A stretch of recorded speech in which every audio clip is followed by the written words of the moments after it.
Усім прывітанне, мы на творчай кухні, гэта сумесны праект Еўрарадыё і беларускага пэн-цэнтра, дзеля якога у гэты крыху складаны час мы знаходзім гадзінку на тое, каб паразмаўляць пра літаратуру. Сёння з намі на сувязі паэтка Наста Кудасава. Прывітанне, Наста. Прывітанне. Як справы, як настрой? Ну, такія звычайныя пытанні. Але ў незвычайны час. Так, такі час, што настрой ва ўсіх адпаведны. Што раніцу чытаеш нейкія навіны, якія прыбіваюць цябе, так і паралізуюць троху. Але потым трэба пачынацца далей жыць, нешта рабіць усё адно. Як ва ўсіх, таму я пад вечар так трошку навяла марафет, там падрыхтавала вершы, не гледзячы на тое, што даволі цяжка, я гатовая чытаць вершы. Праці кожны нешта робіць сваё.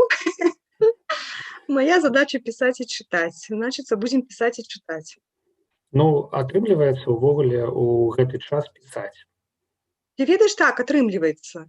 І калі б не атрымлівалася, то я нават не ўяўляю, як бы я магла гэта ўсё перажыць і асэнсаваць.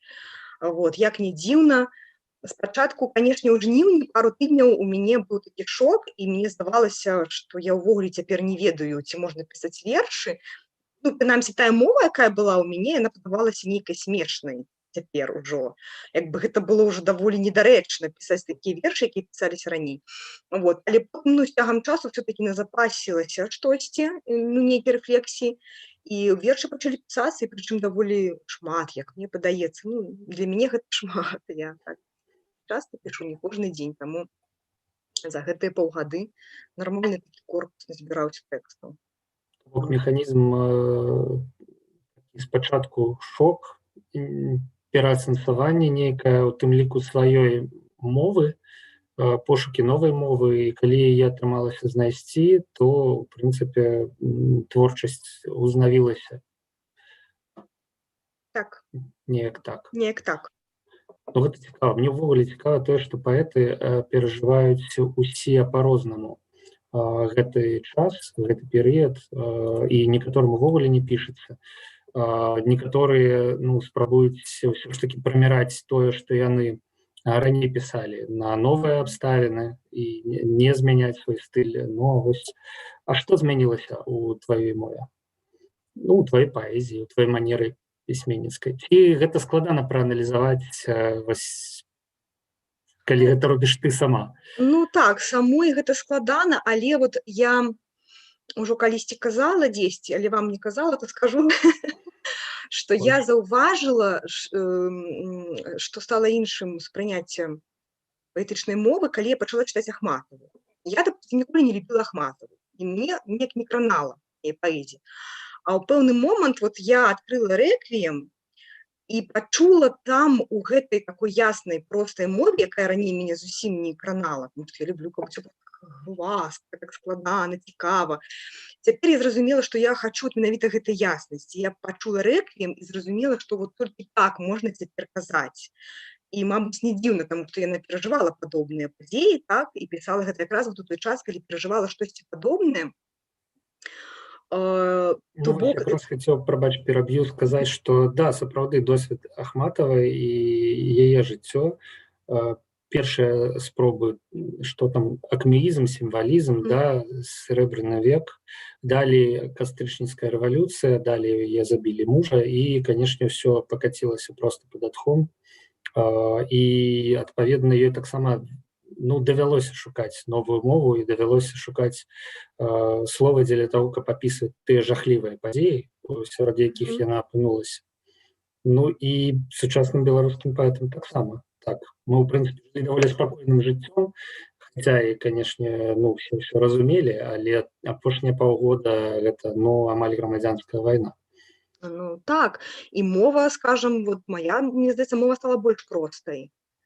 Мне стала прасцей пісаць празрыстымі і дакладнымі словамі, чым шукаць нейкія такія літаратурныя, такія эстэтычныя знаходкі. Калі раней я гэтым захаплялася, то цяпер гэта ўжо не захапляе.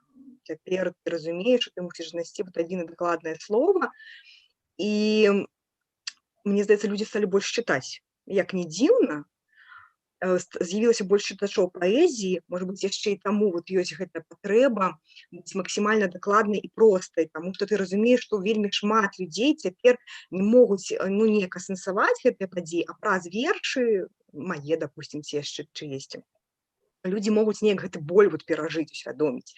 Я заўважыла, што вельмі там нехта выкладае шмат рэпостаў, нейкіх водгукаў, проста раней такога не было. Здавалася б, такі час, калі не да вершаў, але наадварот, вот вершы все-таки дапамагаюць, таксама нейкая псіхатэрапія. І, можа быць, і таму мова крыху змянілася. Гэта ўжо не маё асабістае, а гэта ўжо такое агульнае нейкае адчуванне. Вот. Таму мусіш быць дакладным і зразумелым розным людзям. Сябры, мы ў жывым эфіры, з намі на сувязі паэтка Наста Кудасова, а тое, што мы ў жывым эфіры, азначае, што можна Насце задаць пытанні. Ну, пажадана, канешне, пра літаратуру, пра тое, пра што мы размаўляем, ну, але я думаю, што мы на любыя пытанні, ну, не на любыя, але на амаль любыя, зможам адказаць. Наста, першай такой важнай тэмай для нашай сённяшняй размовы заяўлена кніга «Вясна вуснам цесна». Распавядзі, калі ласка, што гэта за кніга, калі яна стваралася, і зноў жа з якім настроем, з якімі мэтамі, ці няма такога, што ты ставіш сабе за мэту, каб твор быў у пэўнай форме, з пэўнай колькасці вершаў і ідзеш да яе? Ну так, звычайна, у мяне ёсць патрабаванні, скажем, я мушу пісаць да пэўнага моманту, калі я не адчую, што вот кніжка склалася, што гэта не проста набор вершаў нейкі, так, а вот все, вот ты можаш адпусціць нейкі гатовы такі, ну, гатовы, не знаю, прадукт, нейкую рэч, якая ўжо жывая сама па сабе, менавіта як кніга. Калі казаць пра гэтую кнігу, зараз я яе пакажу, вот яна так выглядае, «Вясна вуснам цесна». То тут крыху быў іншы механізм стварэння, бо я, ну, в прынцыпе, не задумвала гэтую кнігу, бо гэта дадатак да прэміі Стральцова.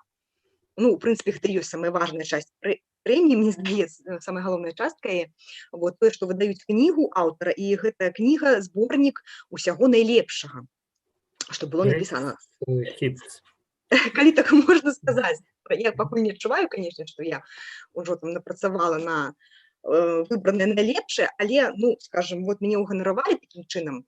Адзінае, што кніга пакуль не з'явілася ў продажы, і гэта таксама цікавая з'ява нашага часу, таму што выдаўцы не могуць нармальна працаваць, вот, яны не могуць выдаваць, мало таго, што яны не могуць выдаць яе ў поўным аб'ёме, то бок амаль усё, што напісана за апошнія паўгады, ў кнігу не ўвайшло па цэнзурных прычынах. Гэта мяне вельмі засмуціла. Ну, з іншага боку, я разумею, чаму так адбываецца, і карацей, ну так, не маю ніякіх крыўдаў, просто я разумею. Вот. І па-другое, ну так, накладу пакуль няма такога, які б можна было запусціць у продаж. То бок, як бы кніжка ёсць некалькі іх экземпляраў, які можна паказваць, пра яе расказваць, а калі яна прыйдзе да чытача, гэта, ну, таксама пытанне. Я все-таки спадзяюся, што нешта зменіцца, все-таки мы пачакаем той час, калі змогуць выдавецтвы працаваць нармальна. І яны ўжо тады дадрукуюць, тады мы ўжо яе будзем неяк прэзентаваць і прадаваць. А пакуль, ну, то бок яна вот такая ў мяне ёсць яшчэ некалькі там асобнікаў у кагосьці, ну і все, і мы чакаем, карацей, лепшых часоў. Атрымліваецца, што кніга «Вясна вуснам цесна» гэта адна з ахвяраў, ну, скажем, наезду, нападу на кнігавыдаўцоў беларускіх, які здарыўся на пачатку лютага, наколькі я памятаю. Канешне, падзеі вельмі імкліва. Тут ужо што было на пачатку лютага, што на пачатку студзеня, што раней складана. Вось, але тым не менш, у выдаўцоў заблакавалі рахункі, нешта там канфіскавалі нейкую дакументацыю, і фактычна, да, яны не могуць працаваць. Іначай бы кніга ўжо была надрукаваная. Ну так, ужо было б надрукавана нашмат больш экземпляраў, і можна было б яе спакойна ўжо прадаваць, але пакуль... Але я бачу, асабіста я бачу у гэтым не вельмі прыемным збегу абставінаў станоўчы момант. Кніга, відавочна, з'явіцца бліжэй да вясны, якая ёсць яе назве, і, ну... Ну так, так было задумана, так і было задумана. Мне вельмі хацелася вот гэтага адчування хутчэйшай вясны, гледзячы на тое, што зусім не веснавое, нейкае такое, не веснавы стан, але все-таки, ну, вот хочется праз усю гэтую цяжкасць пранесці і нешта такое лёгкае, светлае, все-таки каб у жыццё ўваходзіла і каханне, і нейкія мары, і вот гэтая лёгкасць. Гэта кніга не пра вясну, а пра адчуванне вясны па настроі. Ну, яна пра ўсё, але будзе там і весна таксама, розныя там настроі. Вот там, Ну, мгм. там будзе выбраная з усіх, ну, в сэнсе будзе, ну ёсць, там выбраная з усіх кніг, 3, якія ў мяне ўжо былі, і з той 4-й, якая неўзабаве мусіць быць, то бок нават з новай кнігі, якая планавалася, і зноў-такі з-за таго, што 20-й год такі быў шалёны. Я не выдала новую кнігу вершаў, але ўсё адно вот я яе планую, якім чынам, пакуль не зразумела, але планую. І ў «Вясна вудкам песна», вот у гэтым зборніку там вершы і з новай 4-й кнігі ёсць. І там ёсць пераклады «Цемая блажэннага» Веніаміна, пераклады псальмаў, там трошку прозы, ну, карацей, там шмат усяго, і гэта мусіць быць даволі такая добрая кніжка, якую будзе не сорамна паказаць людзям, як толькі дык адразу. А ў паэтаў у іх не так, як у рок-музыкаў. Кожны год трэба выпускаць па альбоме ці па кніжцы. Калі па добрай кніжцы, то тады добра, а калі проста кожны год нешта выдаваць, я супраць. Я все-таки думаю, лепей акумуляваць, назапашваць, і няхай лепш гэта колькі год вот адлежыцца, прычакае свайго часу, але я хачу, каб мне все-таки не было сорамна за гэтыя кнігі. Таму я пераправяраю па 100 разоў, я вот запланавала новы зборнік, і вот яшчэ гады 2 я чакаю, пакуль напішацца новае, пакуль нешта старое выкінецца. Таму што ўсё, што новае, заўсёды любіш, таму што ты гэтым жывеш, і ты, ну, не вельмі добра бачыш збоку, можа быць, аб'ектыўна добры гэта верш ці дрэнны, таму што ўсё, што такое вот толькі актуальнае, яно заўсёды для цябе такое найбольш кранальнае. А потым, як гады трошечку пройдуць, ужо можаш аб'ектыўней ацэньваць сам сябе, і ўжо як нармальны рэдактар адабраць сапраўды вартае. Так што я не спяшаюся з кніжкамі ніколі. Мне здаецца, што да, канешне, па кніжцы ў год гэта хутчэй да сяброў афіцыйнага дзяржаўнага саюза пісьменнікаў. Вось нядаўна мы даведаліся, што нават ёсць нейкія дзяржаўныя адмысловае фінансаванне там на нейкія правільныя кніжкі пра пратэстоўцаў там з негатыўнай ацэнкай усяго гэтага ад мукавозчыка. Тут ўсё ж такі творчасць пануе і вялікія патрабаванні, як я разумею, да сябе і да таго, што атрымаецца. Ну, а ці часта адбываецца так, што пішацца больш, скажем, больш вершаў, чым па нейкіх канцэптуальных прычынах можа ўвайсці ў кнігу, і даводзіцца адкладаць іх, ну, я не ведаю на калі, на потым адсеиваць. Бо, ну, мне здаецца, што немагчымая такая сітуацыя, каб усе вершы, которые ёсць напісаныя на дадзены момант, роўненька леглі ў нейкую канцэпцыю і былі надрукаваныя, і ў кішэні нічога не засталося. Ну, ты знаеш, у мяне вельмі мала выкідаецца, і ў прынцыпе выкідаюцца нейкія тэксты, але гэта адзінкі, якія мне падаюцца, можа быць, ну, слабаватымі месцамі, мне не хочацца псаваць кнігу. Вот. Але все-таки на 90% усё ўваходзіць, і тут як бы не тое, што ты плануеш нейкую канцэпцыю, потым пад яе туды ўпіхваеш. А просто самі тэксты, якія ствараюцца вот, у пэўны адрэзак часу, потым ты на іх глядзіш і разумееш, што, ну, як бы там ператасаваўшы іх у пэўным парадку, вот, не храналагічным, а нейкім іншым, ты атрымліваеш, ну, вот, якраз такі канцэпцыю з таго, што ёсць.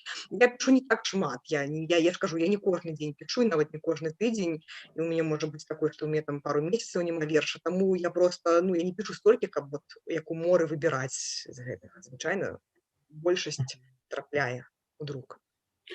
Мы ў эфіры прыкладна 15 хвілінаў. Ёсць, ну, ўжо пытанне даслалі нам. Андрей Фаміцкі. Наста, добры вечар. Віншую з кнігай, вельмі рады. Ці можна будзе набыць кнігу ў Маскве? Пытанне узвальнае такое, але тым не менш. Вот, дзякуй, Андрэй. Ну, я ўжо трошку расказала, што кнігі пакуль у продажы няма, і як толькі яны з'явіцца, то яе можна будзе набыць усюды. Якім-небудзь чынам я абавязкова, канешне, зладжу яе доход до ўсіх гарадоў, дзе толькі людзі пажадаюць. Я, ў прынцыпе, з прэзентацыяй гатовая прыехаць. Мне не хапае ўжо такога жывых стасункаў з людзьмі. Я б з задавальненнем і ў Маскву, і куды мяне запросяць, магла прыехаць з гэтай кнігай, але, ну, чакаем, як толькі, дык адразу. Тады я кніжкі пад паху і гатовая ехаць прэзентаваць і дарыць і прадаваць, Ну, як да, скажаце. спачатку трэба дачакацца, пакуль выйдзе наклад. Мгм. Пасля, калі узновяцца нейкім чынам, мне здаецца, транспартнае спалучэнне і Яны ўжо ўзнаўляюцца, я ўжо такі, думаеце, узнаўляецца я ўжо гатовая. На цягнікі выезд не пайшлі. гатовая, толькі кніжак чакаю. Да, але я не памятаю, што там, то бок, адна справа прыехаць і зладзіць прэзентацыю, іншая справа прыехаць адсядзець там Ну, на гэта так. каранціне 10 дзён, зладзіць прэзентацыю, вярнуцца сюды і яшчэ 10 дзён Яшчэ сядзець. Ну, яшчэ гэта тут так, чакаем, сядзець. так, гэта Да, так чакаем. што, канешне, пакуль што не шанцуе. Ну, дарэчы, ты любіш выступаць, да? Чытаць свае вершы публіцы, бо тут зноў жа ўсё па-рознаму. Ну, Як вось зараз сказаць, прызналася, што не хапае, да? не хапае. Я люблю вельмі выступаць, але я не магу рабіць гэта часта. Мне трэба пасля выступу шмат адпачываць, таму што я звычайна потым прыязджаю дадому і проста така пару дзён лежу, ну, выціснутая цалкам. Вот, таму, скажам, я гэта і люблю, але мне трэба так, ну, редка, но метка. Так, ведаеш? Выступы даволі цяжка даюцца. Ну, пару дзён ўсё ж такі ляжаць, это Ну, так, я просто гляжу часам на артыстаў, якіх, от, допустим, штодня там спектакль ці штодня канцэрт, і я разумею, што мне да гэтага вельмі далёка. Можа быць, канешне, гэтаму можна навучыцца. Але, ну, я ж, па-перша, не граю нейкую ролю. Калі я чытаю, выступаю, гэта як бы я. Ну, у пэўным сэнсе я таксама адчуваю сябе артысткай, якая вот у нейкай ролі выступае, але ўсё-такі гэта мае словы, гэта ўсё вельмі мне балела калісьці. І проста адважыцца гэта ўсё прачытаць і быць на вачах, карацей, ну, гэта гэта як бы і кайф своеасаблівы, і ў той жа час, ну, гэта і пакута. Ну, так што на гэта трэба заўсёды так адважвацца, збірацца з думкамі, ўсё гэта я перажываю моцна, вот, потым радуюся, а потым вяртаюся дадому і хварэю. Ну, вот такая радасць, але гэта радасць. ну, насамрэч вельмі цікава. Я думаю, што ўсе, хто гэта пачулі, зразумелі, што да выступаў настрой трэба, як гэта сказаць, як да штучнага нейкага, не штучнага, а, ну, карацей, кожны выступ вельмі больш каштоўны. Яна не можа выступаць кожны дзень перад рознай аўдыторыяй. Нельга сёння і заўтра і паслязаўтра, Нельга. калі І тэксты чуеш, мусяць быць спадабалася, розныя. яшчэ прыйсці. Канешне, канешне. І тэксты заўсёды я стараюся падбіраць розныя, нейкі там свой плейліст ствараць на кожны выступ, каб не паўтарацца і каб нейкую іншую взяць там тэму, нейкую іншую ноту. Ну, каб, ну, то бок не прыгожа і сорамна чытаць адно і тое ж. Кожны раз ты думаеш, што гэта такое можна было сказаць людзям новае. Ну, вот адзін з сэнсаў нашай праграмы это якраз пачытаць, паслухаць, як паэты чытаюць, паэты, празаікі чытаюць свае творы. І ну, у нас няма цэнзуры, таму мы можам абсалютна спакойна слухаць, калі Наста пачытае нам нешта з апошніх вершаў, якія прысвечаныя таму, што адбываецца ў Беларусі. Але я бачыў, калі ты паказвала кніжку, я бачу, што там ёсць, мне здалося, што там ёсць закладачкі, да? Ёсць, так. Это, я думаю, неспроста. Вось. І, ну, в прынцыпе, ты сама можаш выбіраць, з чаго пачаць, і можа лагічным працягам размовы пра кнігу невялікай будзе пачытаць вершы з яе. Ну, так, давай я пачытаю з кнігі тое, што я планавала, а можа быць, потым мы яшчэ напрыканцы ж зладзім нейкія чытанні, так? Я ж думаю, гэта Безумоўна. Мы перарываемся на чытанне, да, калі захочацца. Так, і тады бліжэй пад канец, можа быць, я пачытаю ўжо штосьці такое зусім новае, актуальнае, што не ўвайшло ў кнігу. Добра, выдатны план. А можаш яшчэ пару слоў сказаць пра тое, ну, вось як ты выбірала тое, што ты будзеш зараз чытаць? Ці гэта абсалютны рандом? Ну як, я ўзяла ўсё, што ў мяне было выдадзена. Пераглядзела яшчэ раз, штосьці мне не падабалася, асабліва там з першай, другой кнігі, проста выкінула тое, што мне не падабаецца. І з трэцяй таксама, па-мойму, выкінуты быў верш, там ці парачку, вот. Праўда, трэба сказаць, што ў кнігу ўвайшлі некалькі вершаў, якія не друкаваліся нідзе. Так атрымалася, што калі рыхтавала тыя кнігі, мне падаваліся вершы нецікавымі, я іх выкідала. Цяпер, рыхтуючы на нова, я ўзгадала ўсю тую старую. Вот. І бок нешта выкінулася, а нешта такое дадалося цікавае, чаго людзі не чыталі ў папярэдніх кнігах. Гэта таксама такая інтрыга будзе. Вот. Ну так вот і адбірала. Вот і вот так вельмі проста. Вот просто взяла ўсё, што ў мяне ёсць. дрэннае адсекла, лепшае пакінула. Ну, я меў на ўвазе хутчэй не гэта. Як ты расстаўляла закладачкі зараз вось па гэтай Зараз кнізе? Да? я просто пачула, пра што бы мне хацелася сёння пагаварыць. Ну, от менавіта сёння чамусьці я захацела прачытаць пару вершаў, якія смерць, але я не ведаю, чаму я згадала раптам. Вот зараз я прачытаю верш, які я напісала пасля таго, як нас пакінуў Алесь Сліпай, і мы неўзабаве перад гэтым бачыліся з ім, і ён вельмі чакаў проста новую кнігу, можа быць, таму я вспомнила яго, вот, чакаў, даваў парады, заўсёды перажываў за мяне, то быў такім сябрам. Ну і карацей, вот восенню пасля таго я напісала верш такі. Ось я буду чытаць верш. Да, я тады адключаю сябе, як звычайна, на гэты час і перадаю слова Насці. Мёртвым не баліць, а мне баляць мае мёртвыя.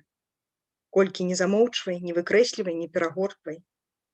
Колькі не спрабуй трымацца верай у паняверцы. Мёртвыя мае, ну як там? Пішацца вам, пяецца? Ці хапае крылаў анёльскіх без рук рукацца? Ці не надакучвае воблачны, вечны шпацыр? Што там застаецца існым? Што там лічыцца важным? Хіба гэты чорны між чорных лічбаў працяжнік? Хіба гэта ўсё, што нажываем мы ў зямным нашым доме? А зялёны жолуд на далоні, а каханы в абдоймах, а сняжынкі дотык, а любоў, што так распальвала сэрца. Дзе яно дзяваецца, у якую дамавіну кладзецца? Ці мы гэта снім? Можа, толькі паддаемся жывым? Неба набрынялае маўчаннем, цёплай вечнасці вымя, аддаўкай цішынёй пустых пытанняў радоння. Нібы ўсё, што ёсць тут, толькі дождж, самотны дождж, жыццядойны. Ну, я, можа быць, яшчэ прачытаю, так? Да, мы яшчэ прачытаю верш. Вот, ён таксама звязаны з тымі, хто сыходзіць, але ён больш, можа быць, аптымістычны. Ну, гэта такі стан, часам ты вельмі адчуваеш гэтых людзей побач, і здаецца, што няма ніякай мяжы паміж гэтым светам і тым. А бывае вот такі стан, калі нейкая паняверка, і ты адчуваеш пустэчу, якую нічым не запомніць. Бывае па-рознаму. Гэта ж я б не назваў папярэдні верш вось гэты песімістычным, бо смерць як нагода прыгадаць усё, што добрае, што ты пакідаеш і што б ты забраў з сабой, ну, але, канешне, ніхто не ведае. Даведаемся калі-небудзь, да, забіраеш і не забіраеш, і калі забіраеш, то што? В прынцыпе, ну, канешне, ён сумны, элегічны такі, але я б не назваў яго, прынамсі, песімістычным. Это добра. Ну, мне здаецца, я ўвогуле такі, я не песіміст, хоць я і пішу пра тыя рэчы, якія... Ну, смерць гэта не песімізм, гэта рэальнасць нашага жыцця, так? Адна з яго, адзін са складнікаў. І таму я не думаю, што там думаць пра смерць і пісаць пра мёртвых, гэта песімізм. Але гэта проста нармальна, звычайна, тое, што нас хвалюе. Вот. Наступны верш я ўжо напісала пазней, гэта сёлета было напісана... Тут няма прысвячэння, але чамусьці я думала пра Юлю Чарняўскую, калі пісала. Ну, але Юля-то яшчэ з намі, дзякаваць Богу.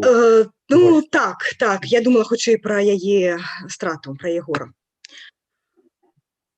Той, хто сыходзіць, заўсёды вяртаецца рэхам, першай пупышкай вясновай, калыскай арэха, роснымі дрыжыкамі на травінчаных спінах, кінуўшы тут усе крыўды, чаканні і віны.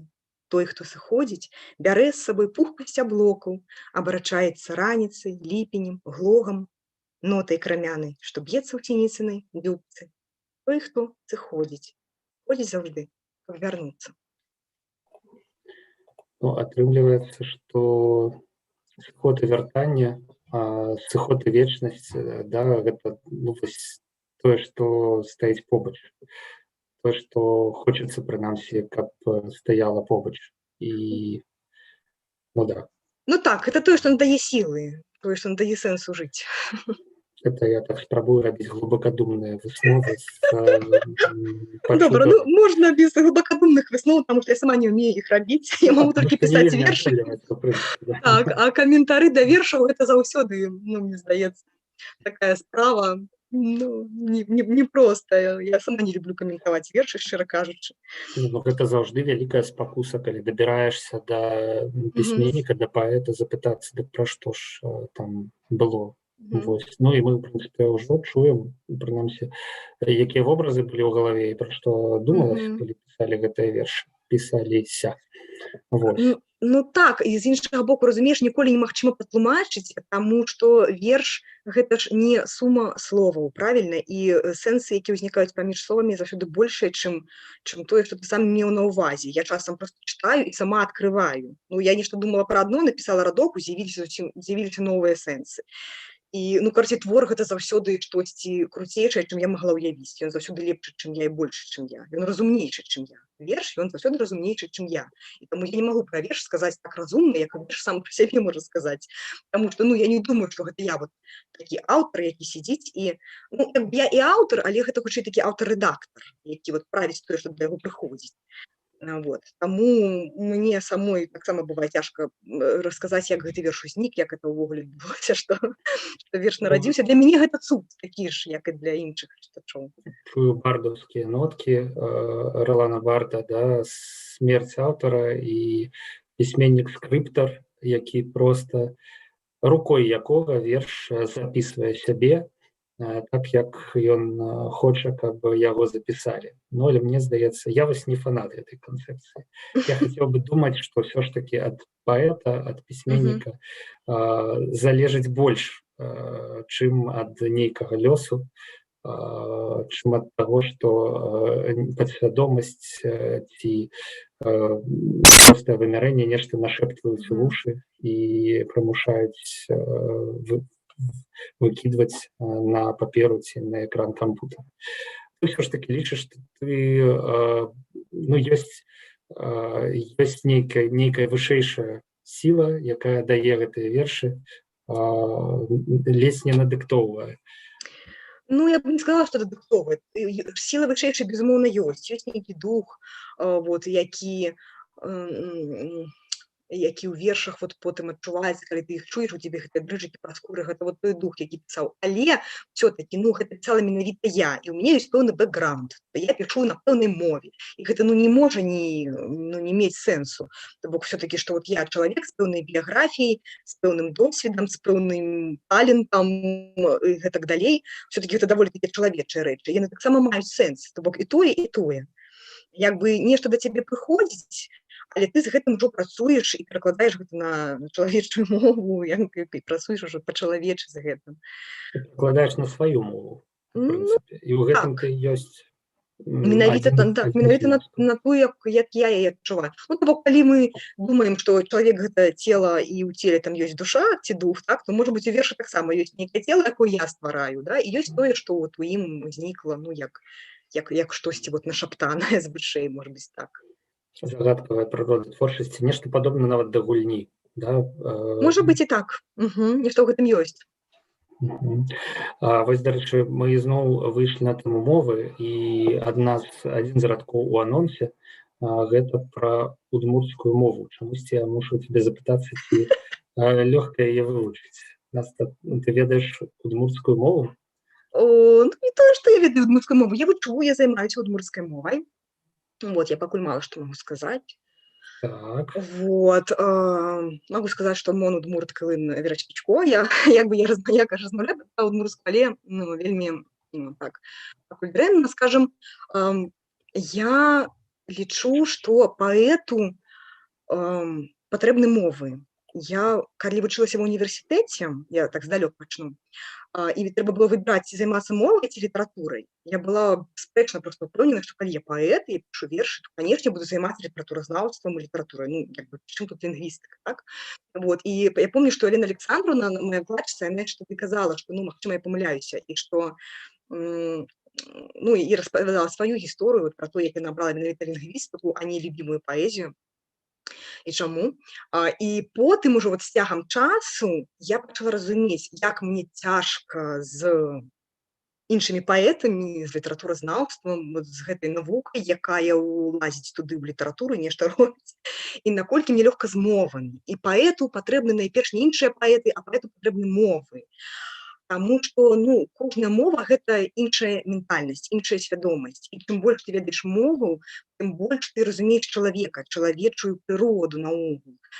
І допустим удмуртская мова, ну я пачынала яе вучыць як такі, гэта быў палітычны жэст, гэта быў мне такі выклік, як бы я прынцыпова пачынала вучыць, я не думала, што я закахаюся у гэтую мову, і што там знайду тое, што мне трэба для паэта. Я Можаш распавесці, калі ласка, для чалавека, які не ў тэме. не ў тэме. Што палітычнага ва ўдмурцкай мове? Ну, гэта быў такі, калі ты памятаеш, удмурцкі вучоны Альберт Разін спаліў сябе перад будынкам ураду в Іжэўску. Ён заявіў пра тое, што удмурцкая мова вынішчаецца. Яна памірае, так. А я на той момант увогуле не ведала, што за мова, дзе ты удмурты жывуць, ну рэальна, вот. Калі падумаць, я пра тое, там, якія народы жывуць у Расійскай Федэрацыі, і як у іх там усё, я б нічога не ведала. Мне сорамна, але вот мы жывем у такім інфармацыйным свеце, што мы вельмі мала разумеем, што там адбываецца. І тады, калі я пабачыла гэтую навіну, я была вельмі настолькі ўражаная, я полезла шукаць нейкую інфармацыю, як, што, чаму. І вот у мяне просто было такое адчуванне, што гэта такое ну, пакліканне, што я просто мушу, я павінна. Такі ува мне дух рэвалюцыйны ўзыграў, што калі чалавек загінуў за мову, ну нельга гэта так пакінуць. Цікава мне ці не цікава, я просто возьму і вывучу прынцыпова, і буду вучыць на аднаго чалавека, які ведае удмурцкую больш. Бо гэта быў такі просто выклік сабе. А потым ужо, калі я туды пагрузілася, я зразумела, што я магу там узяць для сябе вельмі шмат. Фіна-угорскія мовы, і гэта зусім іншы прынцып.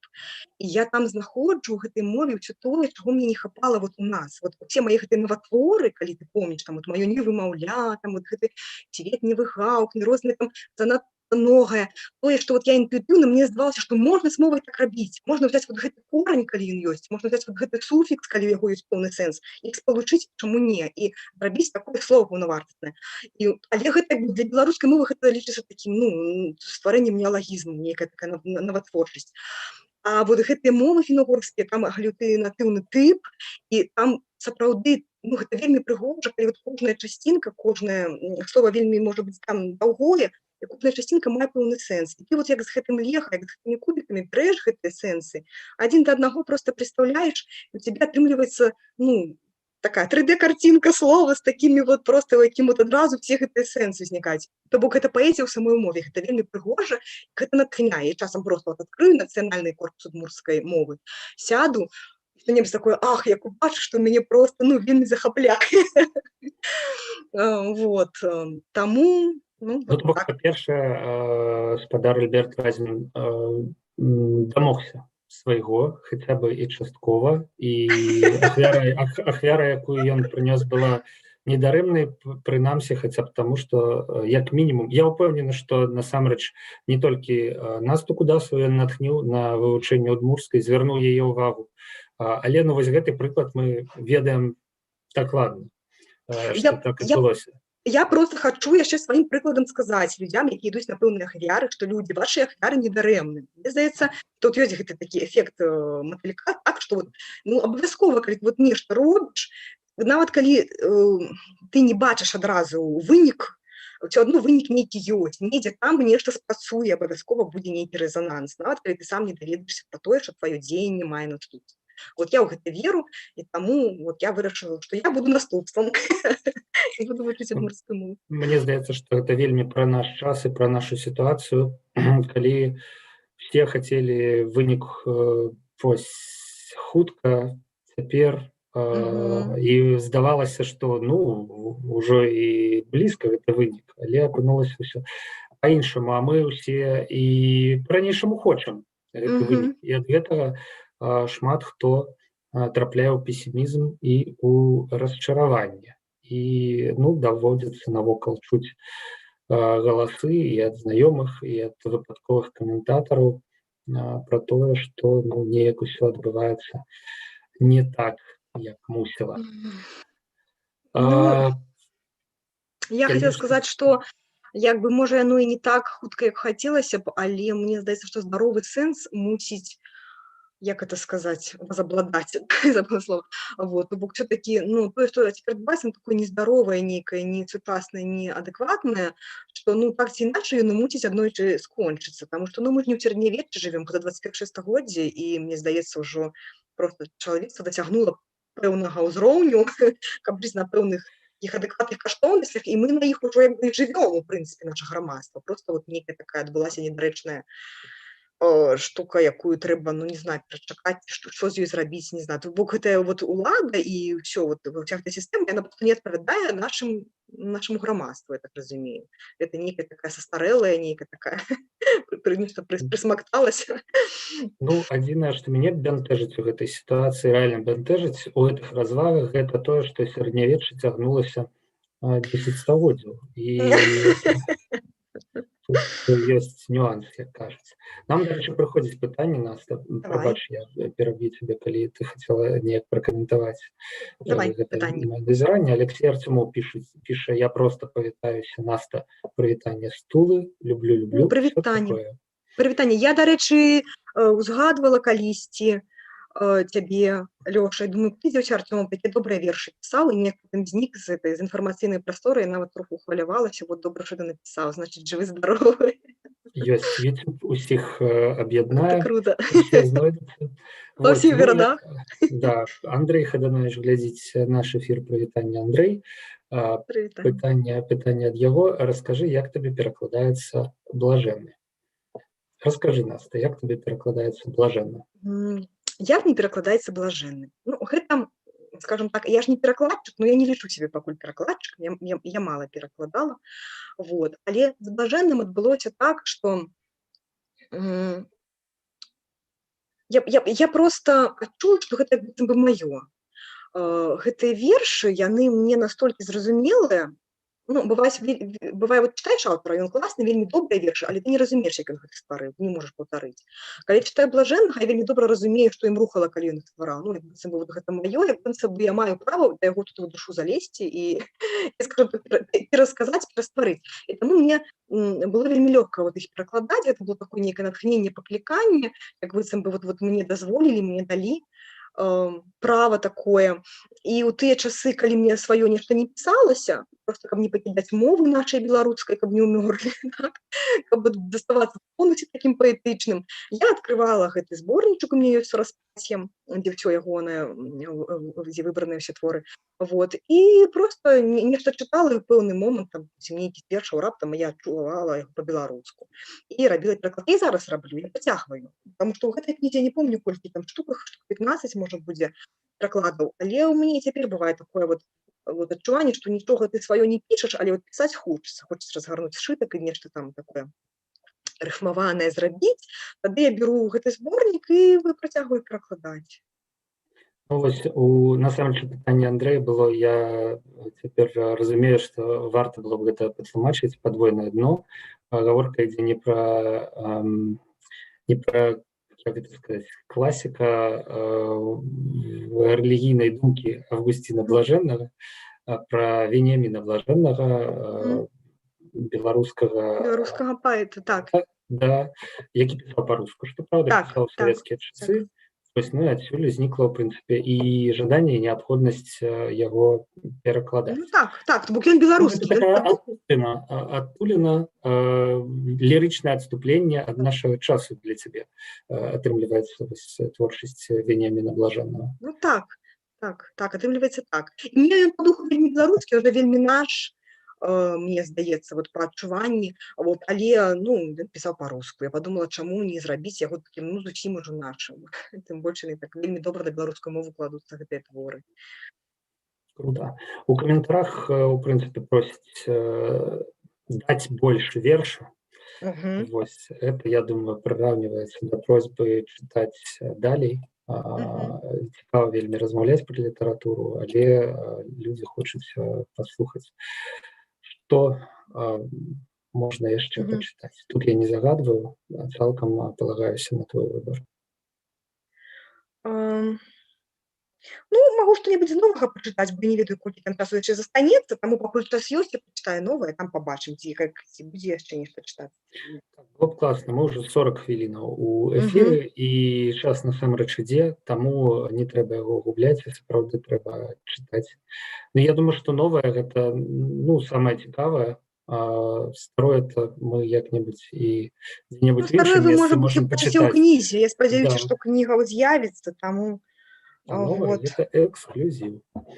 Там мы пачытаем. Ну, і скажем, я не знаю, ці чытаць верш пра лётчыка Акрэсціны, бо чытала яго вельмі шмат разоў, вельмі на у розных месцах, дзе толькі магчыма, і ён ужо перакладзены на іншыя Я мовы. думаю, дарэчы, шмат хто здзівіўся, ну, вось гэтай восенню, гэтым летам, што Акрэсціна, все так прызвычаіліся казаць, Мгм. што это прозвішча лётчыка часоў Так, дык я Вялікай таму і Адчыны напісала, я героя. сама здзівілася. Я Мгм. сама ў пэўны момант раптам зразумела, што гэта завулак, імя пэўнага Ну, чалавека. гэтае слово, яно спачатку ўвайшло ў наша жыццё як Ну, як не нейкая не мясцовасць, так. ўласнае імя, а Так, як, так. ну, як проста, да, ну, Мгм. Акрэсціна, да? Вот. А оказывается, гэта быў чалавек з такім прозвішчам, прычым чалавек аддаў жыццё, вельмі малады чалавек, ён загінуў зусім жа маладым.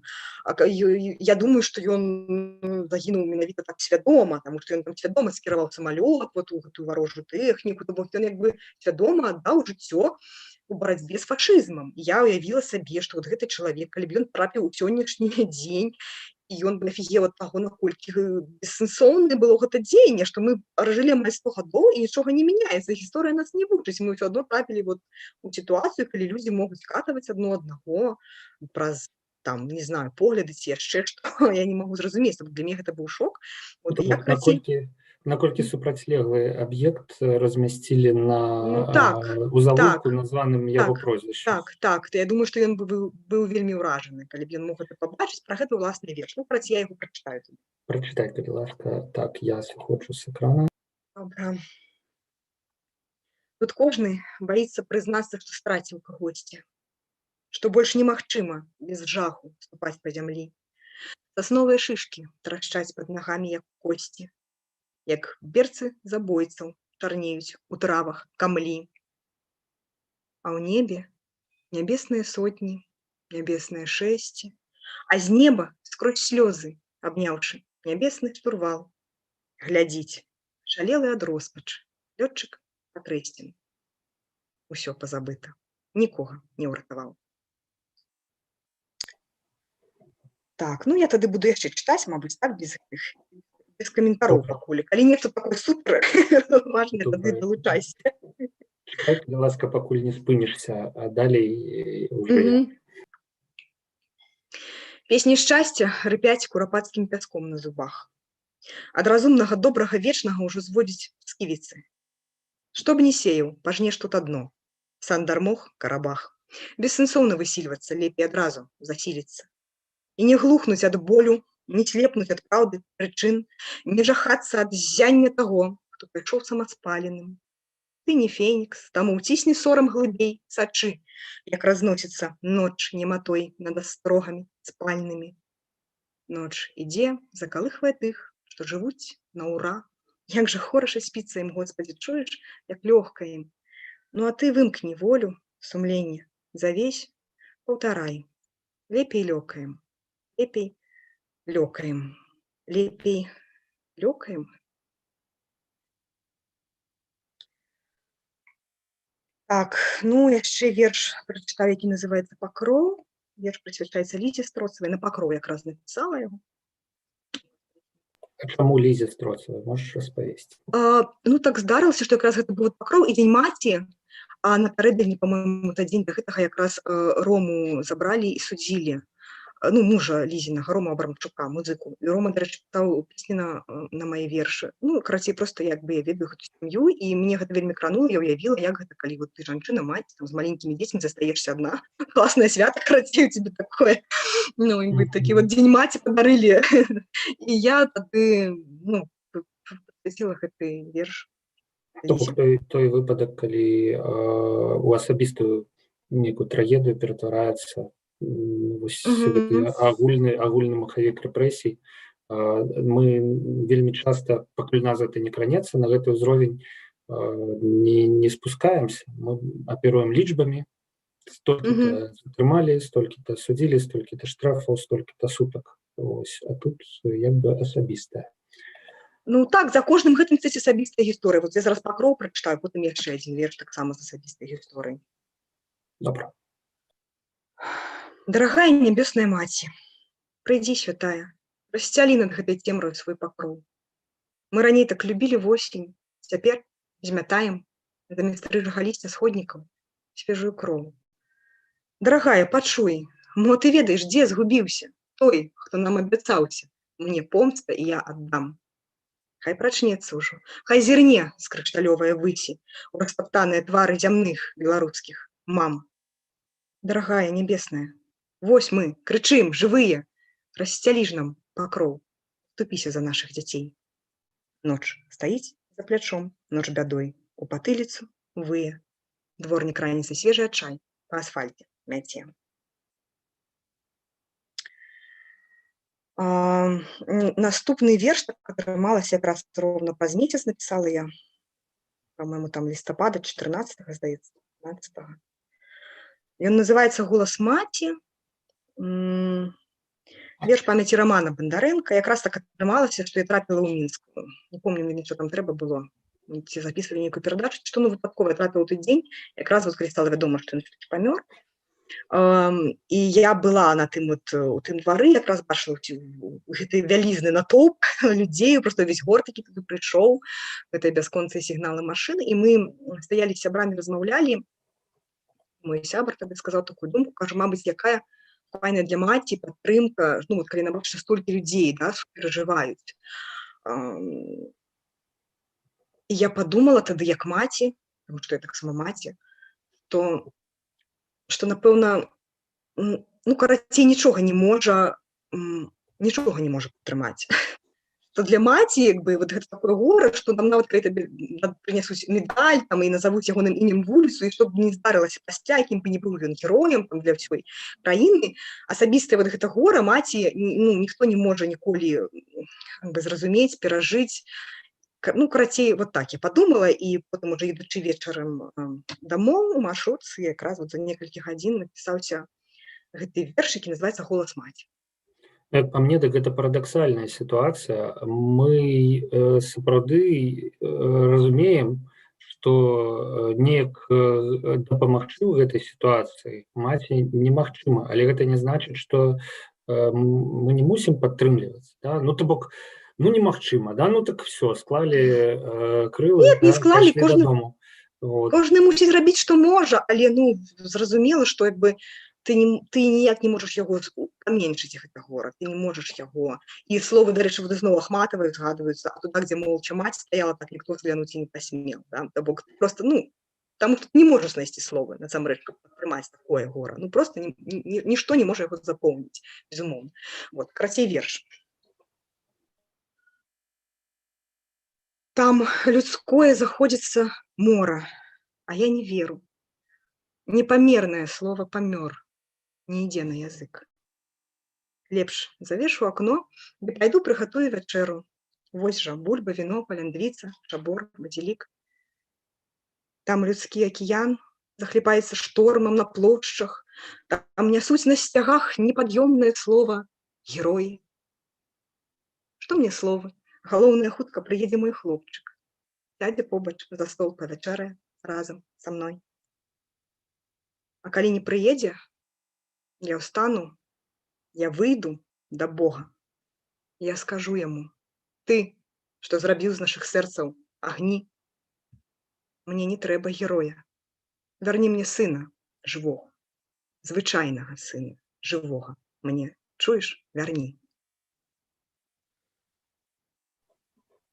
Так. Гэта нашмат цяжэй, канешне, ўспрымаць, чым нешта абстрактнае на тэму жыцця, смерці і вечнасці.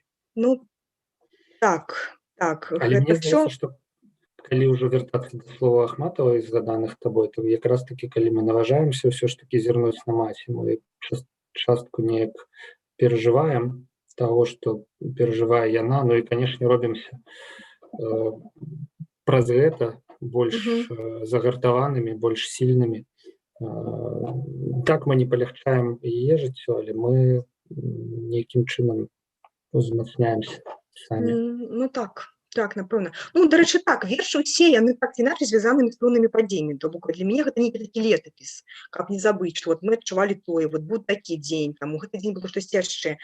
Вот я могу прочитать наступный верш, які называется «Спісы». Таксама я подумала, что вот кожную неделю, начиная той дзень, я хоць у Рахачове сяжу, але ты, значыцца, залазіш на весну і пачынаеш вывучаць гэтыя спісы з такім гэтым сэрцабіццём, там, у страху там пабачыць нейкія вельмі любімыя імёны тваіх сяброў. Вот і гэта кожны тыдзень, вот такое заданне, так? Вот ты жывеш у рэжыме чытання гэтых спісаў. Вот у мяне ёсць верш, які называецца «Спісы». Ровно так же самое жили журналисты, и своих, и просто людей. Мы отсочили, конечно, по этих списках. Слухаем. Восень вечную казань шапоча лістамі чырвонымі. Восень праўду выстуквае дзюбачкай вернай сініцы. Але нам не пачуць яе. Нас аглушыла імёнамі. Мы вычытваем спісы людскія, нялюдскія спісы. Мы чытаем і плачам па знойдзеных і па незнойдзеных. У застенках жуды, адбываючы год сушчыны. Там Баранович, Магілёў, Слуцк, Акрэсціна, Жодзіна, гематомы на целе маёй непрытомнай айчыны. Але некалі скончыцца ўсё, адшалее бязглудзіцца. Адбаліць гэты жнівень, дзе ўсе мы навек засталіся. Бог адкрые свой спіс, тады ніхто ўжо не згубіць. Кожны кат, кожны здраднік і вырадак будзе ў тым спісе. О, вось. Ну, што каментаваць? Вельмі цікава, як, канешне, падзеі робяцца вершамі. Як гэта запомніць? Канешне, ну, для мяне блізкая іншая сістэма занатавання і запамінання, журналісцкая, да? То бок апераванне фактамі, там, лічбамі, часам пэўным. Але вось тое, як будуць нашы нашчадкі меркаваць пра гэтыя падзеі і праз вершы, таксама вельмі цікава. Класна, што гэтыя вершы ёсць. Думаю, што ў пэўным сэнсе будуць і праз вершы, праз усё будуць. Ну, я вот адчуваю такую адказнасць вялікую, калі іх пішу. Раней я такой адказнасці не адчувала. А цяпер, мне здаецца, трэба ўсё занатаваць. Калі вот ёсць талент і адчуваеш, што ты можаш, максімальна ўсё трэба занатаваць. Я, мабыць, яшчэ адзін верш прачытаю, калі ёсць час. Таксама верш, які не ўвайшоў у кнігу. Ну, таксама вот некая такая маленькая дробязь, там Ольга Хижнікова сидела на сутках, и там нехта выйшаў і распавёў пра гэтыя вушы, пра тое, да. Вот. І, ну, гэта такая маленькая дэталь, насамрэч, вот часта ўражвае нейкая дэталь просто, да, вот вушы. І вот з гэтага ўсяго вот у мяне нарадзіўся вот верш, які вот якраз на супастаўленні гэтага вот чорнага і белага. Тады вот у прадчуванні зімы яшчэ не выпаў першы снег, вот я чакала і вельмі верыла, што калі вот у нас прыйдзе зіма, што нешта зменіцца і ўсё будзе добра. Зіма ўжо заканчваецца, але нічога, будзем верыць, што ўсё не так хутка. Ладно, верш, без назвы. Прачынайся, вандроўная, бачыш, дзе мы захрасцілі? Тут сканалі ад роспачы Кафка, Орвел, Хакслі. Тут не ведаюць дна, і ўсе разам лятуць у прадонні. Тут памінь Армагеддон у кожным раёне. Прачынайся, псіхея, вандроўніца. Пойдзем на шпацыр. Тут любілі маўчаць, і цяпер тут не дакрычацца. Так што пойдзем гуляць, гартуем на вуліцах голас. Хутка прыйдзе зіма, забінтуе ўсіх нас, загоіць. Хутка выпадзе снег, такі белы, такі харошы. Снег мацнейшы і большы за чорных акрэсцінскіх вочай. Снег пасцелі нам шлях, і жыццё распачнецца нанова. І рассыплюцца урмы, і пасвятлеюць галовы. Ну, мне здаецца, абсалютна цікавая з'ява. Наста Кудасава занатоўвае падзеі нашага часу ў вершах. Гэта як летапіс, ну, нешта накшталт такога. Але ўсё ж такі гэта не сухая хроніка, гэта эмоцыі, тыя эмоцыі, з якімі мы ўсё гэта перажывалі.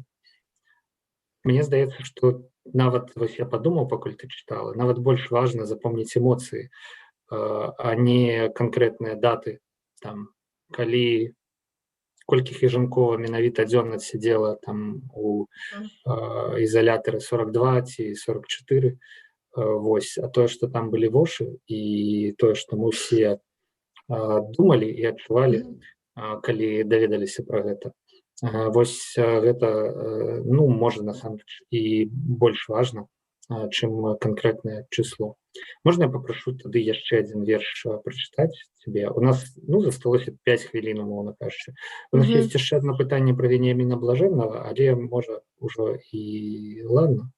Пытаюцца, навошта яго перакладаць з рускай мовы на беларускую, калі ён і так беларускі паэт, няўжо беларусы не разумеюць па-руску, што я могу коротко адказаць, што я раней таксама думала, навошта перакладаць з рускай на беларускую, але я хочу сказаць, што мова гэта все-таки ментальнасць, і іншая мова гэта іншая ментальнасць, і таму як бы ён пачынае жыць у іншай мове, і па-іншаму тыя ж самыя вершы пачынаюць неяк граць. Вот. І ў той же час, як бы, скажем, асабіста для мяне, для перакладчыка, гэта выклік. З любой мовы, з якой б не перакладаў, гэта выклік растварыць нейкі твор на сваёй мове. Гэта цікава, гэта такая гульня нейкая своеасаблівая. Гэта ўзбагачае ў любым выпадку нашу мову, усе творы, якія на ёй з'яўляюцца, нават калі перакладная з рускай мовы. Нічога страшнага. Я цяпер з удмурцкай спрабую перакладаць адну паэтку, але так, пакуль вельмі складана, то можа быць, гэта будзе цікавей камусьці. З удмурцкай это лёгка вытлумачыць, таму што ўсё ж такі тыя, хто размаўляюць, хто жывуць у Беларусі, да, яны, канешне, у арыгінале адзінкі могуць прачытаць. Але я сабе дадам пра сэнс перакладаў на беларускую мову.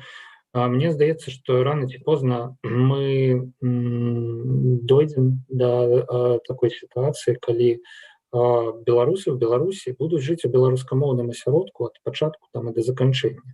І так яны змогуць чытаць творы з рускай мовы у арыгінале, і гэта будзе для іх прыемны бонус. Тое, што Пушкіна, Толстого, яны маюць магчымасць, англічане не маюць, трэба ім вучыць рускую мову, а вось нашы па змоўчанні могуць гэта сабе дазволіць. Але ўсё ж такі, як гэта сказаць, па змоўчанні будзе асяродак беларускамоўны, і такім чынам будзе вельмі важна, што перакладзена ўжо на беларускую мову з любой, а што не.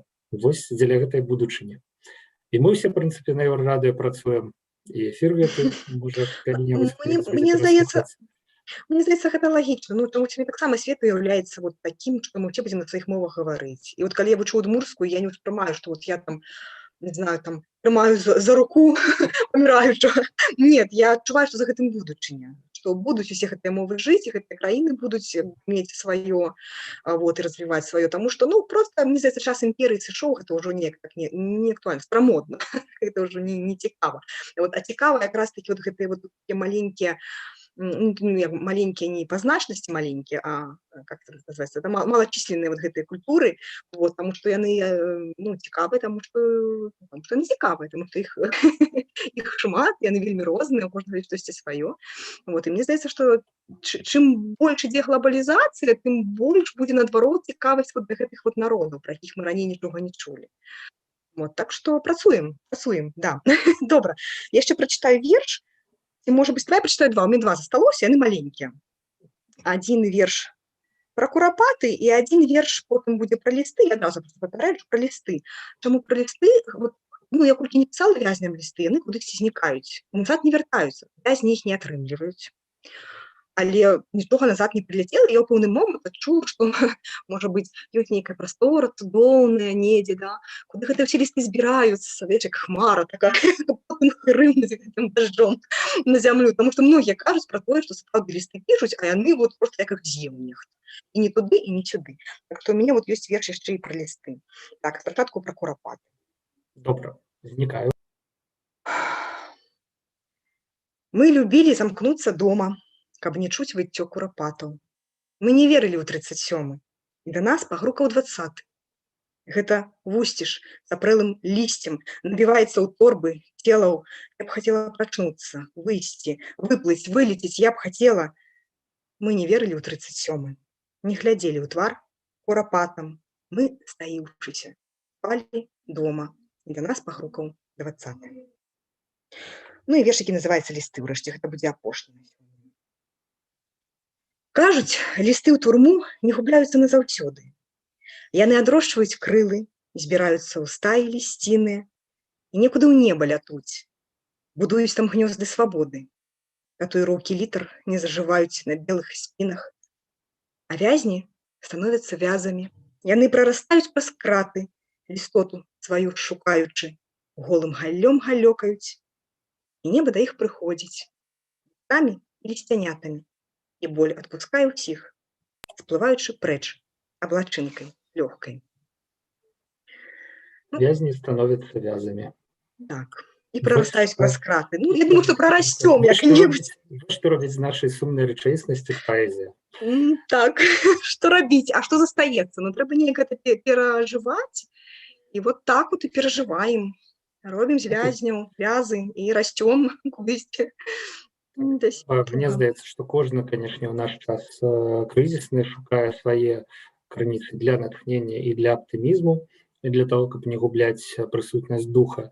І нягледзячы на тое, што настрой верша Насты Кудасавай, ён элегічны, часам гэта цяжкія вершы для перажывання і пераасэнсавання, але ўсё ж такі надзея і аптымізм, іх можна знайсці ў нейкіх нечаканых месцах, і часам трэба крыху паразважаць, каб зразумець, ці ў гэтых песімістычных вершах даволі аптымізму. Вось, але тым не менш яны ёсць, як мне падалося, і вось такая будзе выснова з гэтай праграмы. Так, я думаю, што ёсць, ёсць выхад, ёсць выйсце. Асэнсоўваць трэба, каб гэта не паўтаралася. Вось чаму трэба асэнсоўваць, паўтараць, каб гэта не паўтаралася больш ніколі. Гэта і ёсць аптымізм. Ну так, спадзеў на тое, што ўсё гэта, вся наша актыўнасць, яна як такія цаглінкі кладзецца ў будынак будучыні, якую мы ўсе хацелі б для Беларусі, шчаслівую і свабодную. Так, я ў гэта веру. Які у нас пафасныя размовы пайшлі. Мне здаецца, куды я не з'яўляюся, заўсёды пачынаецца нейкі пафас, але ну ладно, можа быць, гэта так. Можа быць, гэта фірмовы стыль. Это стыль, да, фірмовы стыль, скажем так, ёсць. Тады ўжо крыху больш за гадзіну мы ў эфіры, нам час згортвацца. Гэта была творчая кухня, з намі на сувязі была Наста, ты зараз у Рагачове, я так разумею. Так, я ў Рагачове дома. З намі на сувязі была Наста Кудасава з Рагачова, і мне здаецца, што гэта ледзь не першы госць у нашай праграме, які на сувязь з намі выходзіць з-за мінскай ключавой. Все ж таки, нягледзячы на то, што мы ўсё робім па зуме, вось падбор гасцёў, суразмоўцаў быў пакуль што вось такі абмежаваны. Ну, але ламаем межы, выходзім за іх на прастор, на шырокі прастор. Так, выходзім. Наста, калі ласка, сачы за тым, што адбываецца, спадзяюся, што больш нагодаў для нейкіх аптымістычных думак, добрых уражанняў і шчаслівых вершаў будзе наперадзе. Так, дзякую, што слухалі пакуль. Да пабачэння пакуль.